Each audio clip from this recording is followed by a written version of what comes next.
Wow, guys, this is the unique operation that was done, I think, accidentally by Ukrainian army. So on the way to hit some of the Russian infrastructure yesterday night, our guys spotted the Russian helicopter and dived down to hit it. So you can see the rotor blade over there. And it seems like definitely it was hit by FP1 drone. It's not FPV, it's the long-range drone that is made by the Firepoint company. Guys, this video tells us so much information about how Ukraine uses FP1 drones on Russian territory and on occupied regions.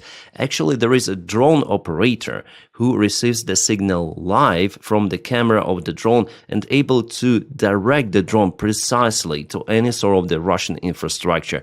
That's why FP1 drones are so damn effective. And they're also kind of fast, or maybe Russian helicopter was very slow here, so the drone was capable to chase it to the back and hit. Now about the type of this helicopter. At first it was reported as Mi-8, but it's not Mi-8, it's Mi-28 Milev aircraft, a Russian attack helicopter. Yeah, maybe person responsible to identify the enemy aircraft is not really that competent in how they look, so they put Mi-8 on this video editing, but it's attack helicopter. You may see it on the engines, and the empennage clearly shows that it's Mi-28. That's the Mi-28 helicopter, just for you to understand. It is also called as a Russian Apache. Well, Apache is way more capable than this one and also way lighter, but still arguably it's the best attack Russian helicopter which they have. Well, they also have K-52, but this one,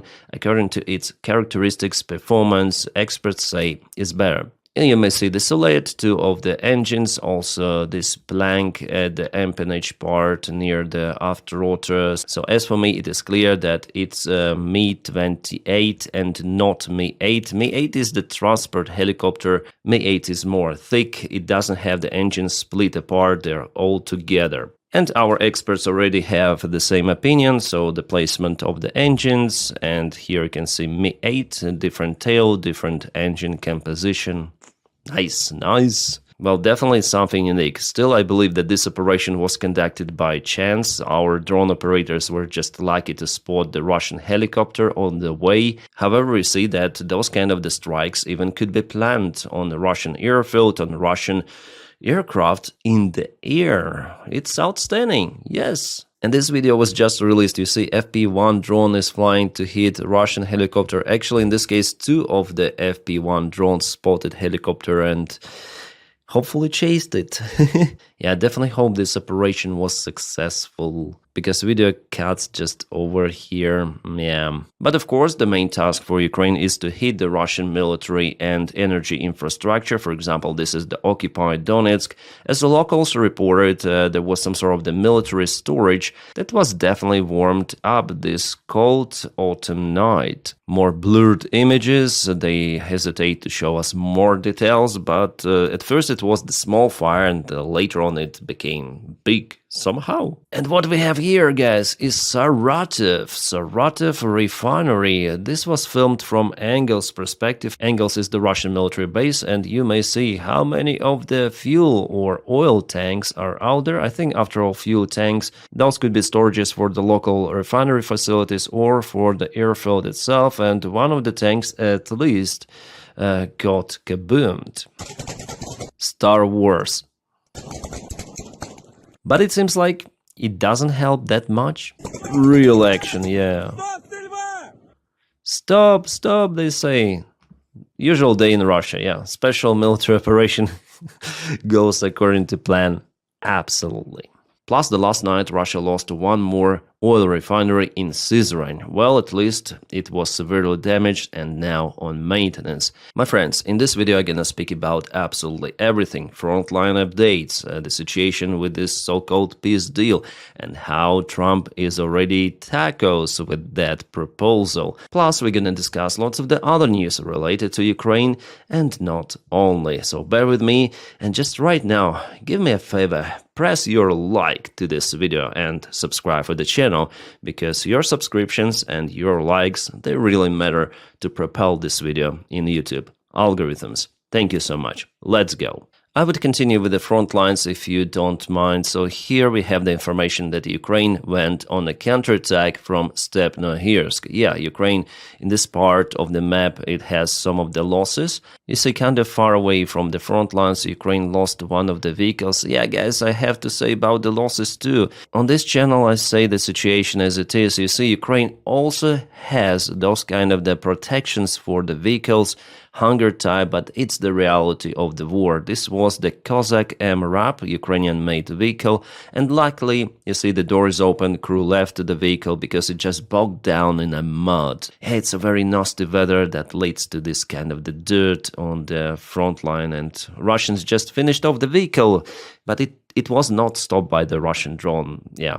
That's why right now BMPs, they matter a lot, because those kind of the vehicles with the wheels, they just stuck in the mud, especially with this cage, you know, it just adds extra weight and you can stack with it easily because it's lowering the clearance of the vehicle. So if it wasn't the cage, this vehicle could be okay. But of course with the cage it's way better because it's the physical drone protection. And you know what, sometimes Ukrainians may even finish their own vehicles like that if they're stuck in the gray zone. Well, it wasn't the gray zone in this specific case, that's why it was finished by Russians. Well, nevertheless, there is now an attempt of Ukrainian army to counterattack towards Plavny. Let's zoom out a little, I'm gonna draw you some of the arrows here. So it's something like that. Ukraine tries to cut Russian forces, Russian supplies, and this road. The roads now are very crucial. You saw, yeah, mud, dirt everywhere. That's why the paved roads are matter, and who controls them actually has initiative. I'm not saying about the general advantage initiative from all of the front lines. It is understandable that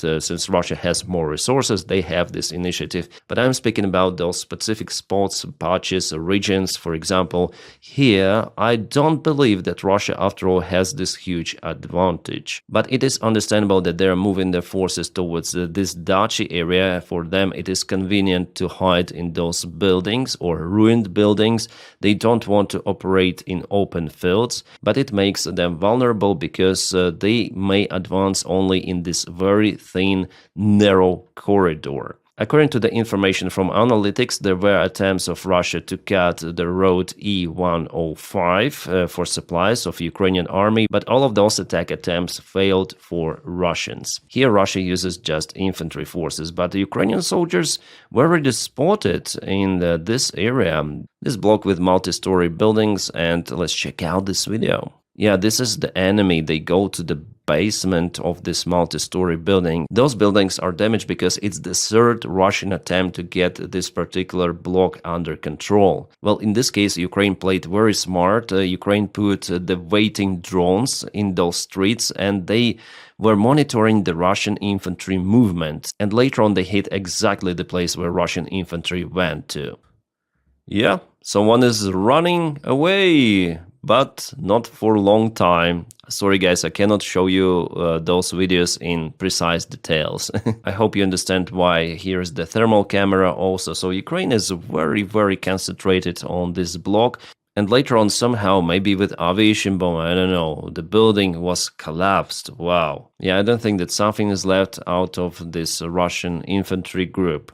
And again, it shows of how many drones are out there on the front lines, how Ukraine operates them elsewhere. And guys, I monitor all of those videos coming from the front lines, and I would say that the Ukrainian drone operators are more capable than the Russian ones. Yeah, Russians also have the Rubicon unit, but it's the only one the same as capable as many of the advanced Ukrainian brigades who continue to operate the same way as Rubicon. Strangely, but now there is the trend of hunting one drone units against the other drone units. For example, the same Russian Rubicon unit has the task to eliminate Ukrainian drone positions. The same goes for Ukrainian drone operators, and they ambushed lots of the Rubicon drone operator positions too, especially in Pokrovsk. Actually, Russians now are careless in Pokrovsk. Their losses skyrocketed because it is the rush for them to occupy Pokrovsk because the task is set by Putin himself. But we see that for the couple of weeks, Pokrovsk still holds. I mean, even Russians recognize it's not entirely occupied, and there is the risk for Mirnograd. Obviously, Ukrainian army is in a very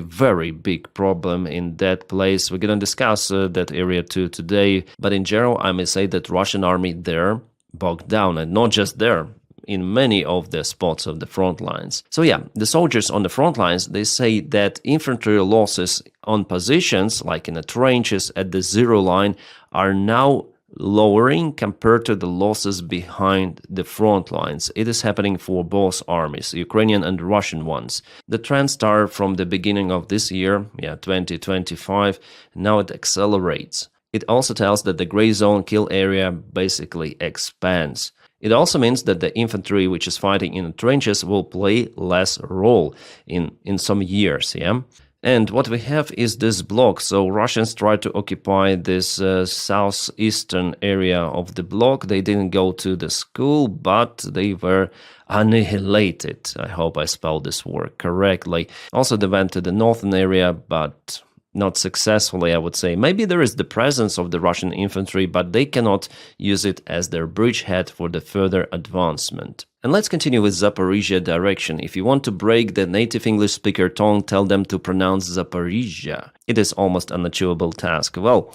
here the news are not that good for Ukraine because Russia expanded its territorial gains. They're already in Vysoke and Zeleny High. So it is clear that they are moving towards Gulaipole itself, and for the first time they start the massive bombardment of Gulaipole, this area which they potentially may use as the spot for their infantry infiltration. It was like this role of bombardment. Well, still Russia will have to spend lots of the time to occupy Gulaipole, and definitely it is like this one of the main defense spots and hub centers for Ukrainian army. Unfortunately, Russia uses aviation gliding bombs. I would say it's one of those decisive weapons that gives them advantage on the front lines. Maybe together with Lancet drones, but Lancet drones, it is possible to intercept those somehow. As for the gliding bombs, there are no robust tools to deal with them yet. So yeah, unfortunately, it's just a matter of time that Russians will get at least to the northeastern side of Gulaipole. The deep state military map also confirms the Russian movement towards Gulaipole, so Zeleny High, Chervona were almost occupied for the last maybe couple of days, and the gray area expanded. Well, here Gulaipole could be attacked from multiple of the directions. Since Russians already crossed the river in Marfopol, they may go also from this side. But we'll see. I think Ukraine will defend Gulaipole for extensive period of time. That's basically the strategy of Ukraine to exchange the territory for time, which is crucial for Ukraine. And unfortunately here, the defense is kind of weak for Ukrainian army compared to Donbass. Well, in Radysne, Russians went there, put their flags, but nothing happened more. There is the great possibility that those attacks are mainly for PR, because from the videos I saw, all of them are being hit by FPV drones in the High Village and also in Radysne. Danilivka is in a gray zone for almost 1 week. That's why all of those attacks, they're in a gray mainly. Russia has their presence sometimes somewhere, but hesitates to send main reinforcements. Well, they tried to do it in Oleksiivka and were caputed, so you understand what I'm talking about. Even with their stupid attempt to get Novopavlivka, Russians failed. It became the trap for them. They all were annihilated. And there is no any new evidence published for the last 3 days at least, showing at least moving Russians. They all prefer not to show the signs of life. Alright, now let's go to Pokrov's direction, where Russians actually moved just a little in the northern side here, Chervony Liman,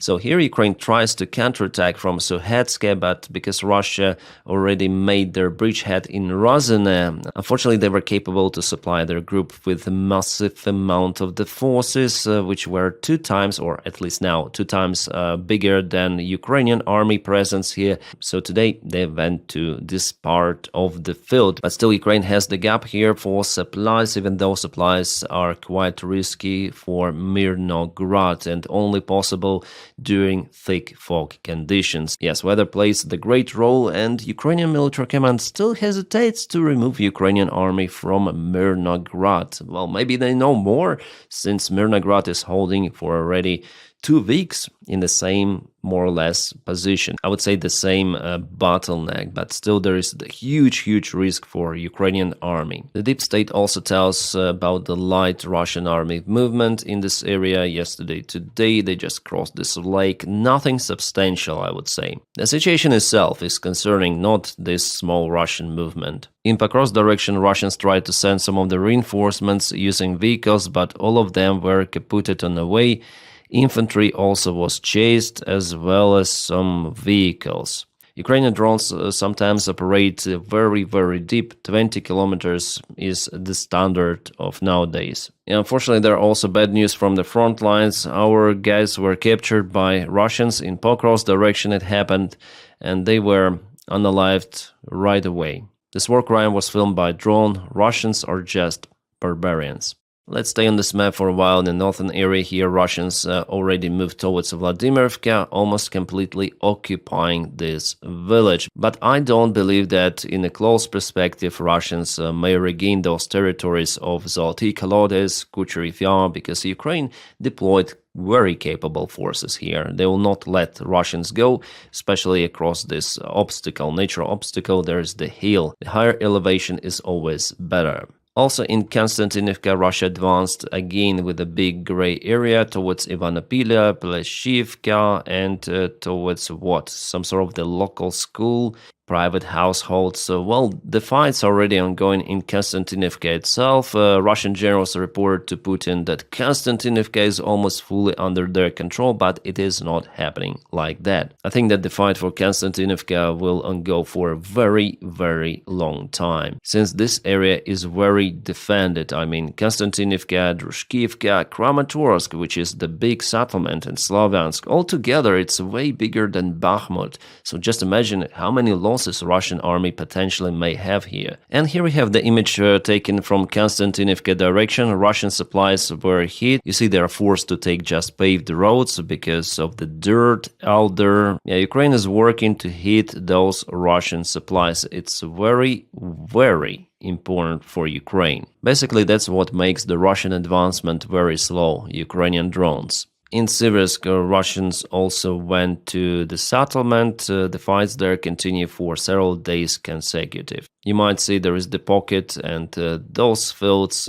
I don't believe that there is the presence of Ukrainian army. Maybe in the settlement of Zvanivka, after all, but here it's hard to tell. The situation fluctuates on the front lines with changes coming every hour. So no any map may tell you in precise details what is happening, but the general picture we may see. In those settlements as Konstantinivka, Pokrovsk, we have more details because the use of the drones is more, so we have more confirmation from the drone videos. As for Liman, the settlement will be occupied basically because there is the collapse for Ukrainian supplies after Russians hit this bridge. With that, they may occupy Liman this winter, but they are unable to send their forces to Slavyansk any longer because they cut the only one supply line for them. So they prefer to have the small achievement rather than to go for something bigger. Or maybe they understood that Ukraine in any case would blow out those bridges if Russia occupy Liman. So for them it will be the faster task to go to Liman now. Alright, Kupiansk, the city that was proclaimed to be fully occupied by Putin himself. To somehow confirm Putin's words, Russians start to put their flags. They sent some of the kamikaze soldiers to the left bank of the river, but it was just a flag operation and the Ukrainian army is now dealing with everything of that, and still the vast part of the city is in a gray area. Only the red area has been confirmed under the Russian full control. The rest are just the flag operations of Russians. There is the presence also of the Ukrainian army, the presence of the Russian army. The fight for the city is ongoing. Yes, it is understandable that Ukraine will lose it after all, but Russians will have to waste their resources. They're unable to concentrate their army in one task. For example, to send everyone to Pokrovsk. No, Russia is attacking in Kupiansk, in Zaporizhia, Pokrovsk, Konstantinivka. They spread their resources. So they cannot achieve a single big breakthrough, but if they concentrate their forces in one direction for Ukraine, it would be even better, because in that case Ukraine may also deal with that, sending lots of the drone units, artillery to the same spot. With the modern-day war style, Russians will not have an advantage. Maybe that's why they're attacking from multiple of the areas to spread Ukrainian resources alongside the front lines, because after all, Ukraine has less resources than Russians. Well, in case of Kupiansk, it's interesting that Ukraine tries to cut Russian supplies in this northern area. Russians are using this kind of the road, and they have their bridgehead or supply hub in Zapadne village. What is this? Fentanyl? Сейчас, не дай бог, ты упадешь, пидорас. Я тебя Oh my, this is really Russian. Those are Russian soldiers. Oh my god. Are they being deployed to the front lines? Пьяный был. Ты зачем подписывал контракт? А зачем? Yeah, they say like, why you signed the contract, this instructor? Okay, they're in a training somewhere, training camp in Russia. They're taking everyone, guys. Yeah, I'm not saying that Russian army is just like that. It is capable. They're taking the ground. They have very experienced soldiers and fighters, but at the same time, they hire those guys. And I understand why. They'll be given this substance that they like and also Russian flag, and they will go across the fields, several kilometers, wave the flag, and boom, that's it. They'll accomplish their mission. Judging on those flag videos, mostly those are waved by those creeps. Ты что думал, здесь детский сад тебе нахуй? Реабилитационный центр? Нянчиться? Yeah, it's like, did you think that army is a rehabilitation center for you? Why did you sign the contract? And the guy tells that he was mobilized. В баньку водят. Хули надо-то еще? Ты зачем подписал контракт? Oh, it's like a Fallout game, Wasteland, some of the ghouls. Jeez. Yeah, in that condition, they cannot even stand normally. They need their special fuel to be functional. Пьяный был. Ты зачем подписал? Тоже пьяный был. Okay, so the main question is, why did you sign the contract with the Russian army?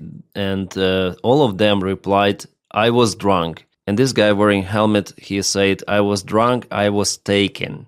Oh my god. Well, together with those clumsy soldiers, Russians have clumsy cars, which they use. Like, this is the Mad Max. 21st century Mad Max. Who would have thought that those vehicles could be effective? But they are. They move faster, they're damn cheap, and mainly Russians just steal them from locals. And the outcome for the big tank or this vehicle, it's pretty much the same. So why to pay more if you just need to deliver infantry on the front line? And Russian tanks are used just to back up BMPs or infantry carrying vehicles, MTLBs, Russians have those. Mainly tanks are not working as tanks any longer. They're put ahead just because they may sustain more of the drone strikes, and they also may carry the mining plug in the front. Wow. They even cannot rotate their turret any longer. So if the weather is good, those vehicles are pretty much okay to advance even across the field roads. But now we see less of those because of the bad weather. Meanwhile, Russians start to mobilize Ukrainians against Ukraine. This is happening in occupied city of Berdyansk, the southern area of Ukraine. As you see, many of the locals are coming from the Russian conscription center right into the bus and will be delivered maybe directly to the front lines, maybe via training center to the front lines, but it's not a volunteer mobilization. No, they were forcibly mobilized. That basically shows why Russia needs Ukraine also to mobilize its people for the further wars. If they do not hesitate to take those to fight against their own country, imagine what it might happen if Russia really gets Ukraine under its control. Alright, we have some more news around the capitulation deal that was proposed to Ukraine by the United States of America. Well, as usual, Trump chickens out. Why? Well, because this deal is not popular, not even in Europe, but also among Republicans. Yes, people from his own party, they condemn this proposal. They say it's nonsense. There are multiple of the GOP representatives who wrote this stuff in Twitter. I will not quote them. You may already know. And it seems like the Trump's team understands that the rating of Donald, the approval rating, is record low. Plus, he continued to follow unpopular steps because in America, people, they mainly do not like Putin. They see Russia as enemy, as competitor. There is crazy part of society that thinks that Russia is a friendly state. Like, for example, Derek Hoffman, who with his family went to Russia from Texas and fighting for Russia somewhere. Maybe he's alive, maybe not. I need to check the information about him, by the way. But mainly people, they don't like Russia. And they see that Trump proposing what is written by Russia, by Dmitriev to Ukraine, to surrender its territories. Come on, this proposal simply cannot be popular in the United States of America. So why does he chicken out? Well, let's listen. I hope you'll understand what is out there, because as usual, there's a helicopter very close with a running auxiliary power unit or something. Is this your final offer to Ukraine? No, not my final.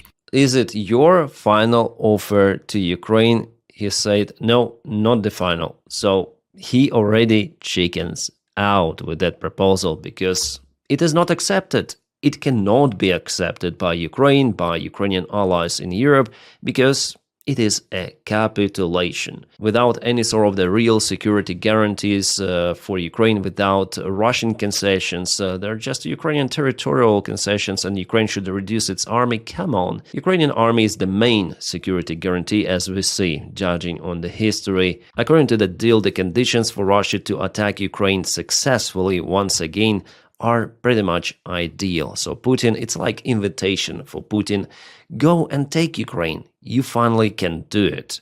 Bloomberg says that the key figures in the United States administration didn't know about the plan till the very last moment. Then the details were leaked by Dmitriev. It is already understandable because Witkoff tweeted accidentally himself about it, thinking that he is sending the private message, that probably it was leaked by K. K is Kirill Dmitriev. So I may understand it as the behind-the-curtain game by Dmitriev and Witkoff, even behind Trump's back. It could be like that. Witkoff has his own private interest. It's 100%, judging on his behavior. He is pro-Russian dumb fuck. So the idea for him was to come out with a deal out of nowhere, to present it as something really robust to Donald Trump, and Donald Trump was fool enough to believe in that bullshit. Because after all, it's his friend Witkoff who also has the common shares in Trump's crypto companies and many more other businesses. But de facto Witkoff is incompetent, delusional guy who has been used by Russia fully. He's a Russian asset. For Donald Trump, we may have some of the questions whether he is a Russian asset or not, but Witkoff, it's 100%, absolutely. I guess even J.D. Vance was not aware of that one. He started to spread some sort of the nonsense about Russia and Ukraine should kiss each other, trade and make a deal, any sort of the deal. Let's make peace, not war. So he was saying like 5 years old. It is similar to saying poor people should earn more and stop being poor, yeah? And today he came out with this. Any Ukraine-Russian peace plan has to stop the killing while preserving Ukrainian sovereignty, because be acceptable to both Russia and Ukraine. It will never be. Maximize the chances the war doesn't restart. Yes, but the deal currently presented maximizes those chances for restart exponentially. Every criticism of the peace framework and administration is working on either misunderstands the framework or misstates some critical reality on the ground. There is a fantasy that if we just give more money, more weapons or more sanctions, victory is at hand. Peace won't be made by failed diplomats or politicians living in fantasy land. It might be made by smart people living in the real world. And what was proposed is totally definitely not from the real world. What is interesting here that administration, it seems like, still working on something. So from one hand we have Donald Trump who says, oh, Ukraine should get the deal done, sign the deal till Tuesday, because he believed in that with his full heart, because it was presented by Witkev, his close friend. But then it backfired. They say, oh, maybe we should work on that. Maybe it's some sort of the someone misunderstand the framework or what is happening. Well, peace, peace, peace, kiss, kiss, kiss, something like that. Yeah, from J.D. Vance we heard those kind of the stories. Well, here he is not correct. The sanctions are not working. No, every kind of the pressure on Russia is definitely working. But we see the pressure on victim from the United States of America. A really huge pressure applied on Ukraine. Well, luckily, there are sanctions introduced against Russia, but Ukraine is pushed even more with this peace deal, which will not be accepted. Well, tomorrow in Geneva, there will be talks between Ukraine, United States, and European representatives. Well, they will discuss that bullshit, but Ukraine and the Europeans already stated that they will never ever accept the shrinking of Ukrainian army and for Ukraine to give up its territories just like that. Also, European officials say that it's basically encouragement of Putin for his war crimes. 100%, yes. Only pro-Russian puppets as Orban are satisfied with the deal. They say Ukraine should sign it immediately. We will block all of the support for Ukraine, economical, military. Well, this Jabba Hutt may block everything it wants because, and will not see this ugly face any longer because in a few months he will lose elections in Hungary. Oh boy, she is leaving us, guys. Major Taylor Green, why? Just why? It was so fun with you. Yeah, she says that she resigns on 5th of January and will not run for elections once again. Whew. And Donny, he's just beaten her in the back, saying that she would have no chance of winning. You know, reading Donald Trump, I understand that he's completely out of his mind. He has not dementia, but maybe some other disease, or maybe dementia with something. I understand he's not typing the text directly, but he's telling to some sort of the secretary to fill this. They type all of that from his own words. So how in the same freaking message, the same message, he calls her a traitor with the plummeting polls numbers. Marjorie cooperated with the worst Republicans. Marjorie went bad, but at the same time, I appreciate Marjorie and thank her for her service to our country. How? How is it possible? Traitor? I appreciate traitor? What? That's all about Donny. We should not take those posts or what he says seriously. Because he might change his mind. He's completely out of mind. Yeah, he is not changing his mind because the mind itself is sick. Just recall what Trump was saying and writing about Mamdani, the newly elected mayor of New York. But then they met. Okay, it was a great honor to meet Zoran Mamdani, the new mayor of the New York.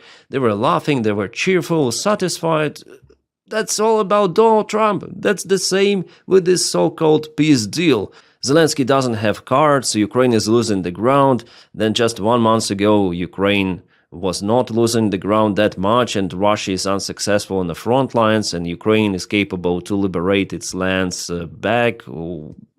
It's clinic, guys. You cannot explain Trump's behavior other than to put some sort of the diagnosis here. Well, I'm not the doctor after all, but I'm reviewing Trump so long that maybe I may become the one. But I'm sure that the real doctors, they understand that the roof went completely off a long time ago. So judging on that, what we know about Donny, the peace deal is nothing burger and we'll forget about it in 1 month maximum, maybe 2 weeks. 2 weeks, Donald Trump, and Donny may change his behavior to totally opposite. Yeah, it's Donny, all about Donny. Wow, Ukraine has received those Skynex air defense systems from Rheinmetall, Germany. 4 of them were delivered to Ukraine. They are very effective. Our guys are very satisfied. They could be used to shut down Russian Shaheds and not only. Yeah, they're very, very advanced and powerful. Awesome. Germany, thank you. Some of the news relative to Ukrainian corruption scandal. Oh my god, just look at this face. This is Zuckerman. Oh, Yeah, the Shrek-like face is so honest. Absolutely trusted person to give money. So anyways, Ukraine put the warrant on those guys and now they're in international search. But of course, Israel will never give them back to Ukraine because those are Israeli citizens and it's against Israeli policy or legislation to give their citizens to other countries. So my personal prediction that they will never be prosecuted and they will live their best lives outside Ukraine. Sadly. Yeah, Timur Mindic, who is a long-time friend and partner of Zelensky, and Zuckerman, who also knew Zelensky and they were friends with Mindic. Very terrible, guys, very terrible. Oh my god, what is happening to the Russian economy? Is it shrinking? Could it be like that? The central bank discovered a 10 trillion ruble time bomb on banks' balance sheets. The economic slowdown, escalating sanctions, and sharply rising interest rates have created a time bomb under the Russian banking system, equivalent to 2 annual Moscow budgets. Well, so far it's not that huge. I think 10 trillion Russian economy will still last, but whether it will be capable to pay its soldiers, that's the other story, because the main motivation for Russians to go to Ukraine is money. Even the Russian propaganda shows millions of rubles on billboards, on TV screens. Join army, and you'll be rich.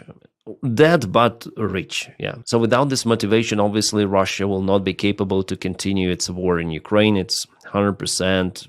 And that's the plan of Vitkov and Dmitriev to save Russian economy, save Russian army, and after it, to attack Ukraine once again. But we know that it will not go because Ukraine will not accept it, as well as Ukrainian people. It's not just about Zelensky, it's not about Ukrainian government, not about allies. It's about Ukrainian warriors and Ukrainian people. My friends, thank you for making my job possible with your kind support on Patreon. The link for it is in the video description just below. And also, thank you for supporting me on membership. You may press join button to join the membership, and that's how you make me post videos every day. Thank you so much for keeping me motivated. You're just awesome. If you don't have that opportunity to support me on Patreon or membership, just press like and subscribe for the channel. By doing so, you also help me a lot to propel this video in the YouTube algorithms. Now, my friends, I wish you all a peaceful sky wherever you are and have a great time.